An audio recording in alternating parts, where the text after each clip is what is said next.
Yes. As hy verbore kry ek 'n oproep nê van 'n 070 nommer. En ek antwoord toe, maar ek het Truecaller op my foon, maar hy wys nie enigstens rooi vlaggies of iets nie. En ek antwoord toe die ding. Nou, as 'n snaakse stem en die stem vra vir my of is this crosswire technologies, maar ek hoor eers nie mooi nie en ek sê, excuse me, what place are you looking for? En bly stil. Hy antwoord nie terug, jy hoor nie asemhaling nie, niks.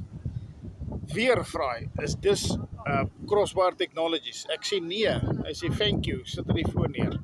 Maar toe besef ek, dit is nie 'n mens wat ek mee gepraat het. Die spam ouens gebruik nou AI om jou te bel. En ek moet vir jou sê, daai fokus stem is creepy. Ja.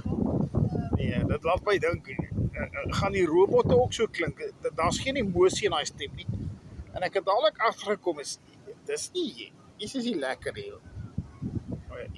Maar ja, dis ons voorland, is hulle gaan AI gebruik om jou te bel, om te bemark. Hulle gaan nie meer bemarkers nodig hê. So telemarketers is ook nou uit 'n job uit.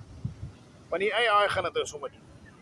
Maar ja, dit laat my ook nou dink, nee, wat se stem het hierdie poppe wat die ouens koop, hierdie robotte?